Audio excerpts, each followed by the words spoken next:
शाहीन, नसीम और हारिस रऊफ किसी काम के नहीं। शायकीन का बाबर आजम से रिटायरमेंट का मुतालबा।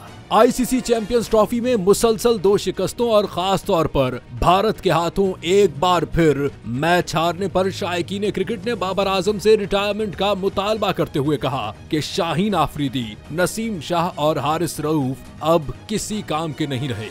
दुबई में भारत ने चैंपियंस ट्रॉफी के अहम मैच में पाकिस्तान को यकतरफा मुकाबले के बाद शिकस्त देकर टूर्नामेंट में कौमी टीम के आगे पहुंचने के इम्कानात तकरीबन खत्म कर दिए हैं, जिस पर शायकीन क्रिकेट समेत साबिक क्रिकेटर्स नाराजगी और गुस्से का इजहार कर रहे हैं। भारत के एक स्पोर्ट्स शो में एक्स अकाउंट पर शेयर की गई वीडियो में दुबई स्टेडियम के बाहर बात करते हुए शायकीन क्रिकेट का कहना था कि शिकस्त पर क्या गम मनाना, हकीकत को झुटलाया नहीं जा सकता, लेकिन हम एक दिन जरूर जीतेंगे और हमारी टी शर्ट्स पर लिखा होगा, हम अगली बार जीतेंगे। उन्होंने बाबर आजम से मुतालबा किया कि वो रिटायरमेंट ले लें। एक और पाकिस्तानी ने कहा कि हमें दुख होता है कि पाकिस्तान हमेशा अपने पेस अटैक की वजह से मशहूर रहा है, लेकिन इस वक्त हमारे पास जो पेस अटैक था वो किसी काम का नहीं। शाहीन आफरीदी, नसीम शाह और हारिस रऊफ किसी काम के नहीं हैं। उनकी जगह नए खिलाड़ियों को लाया जाए।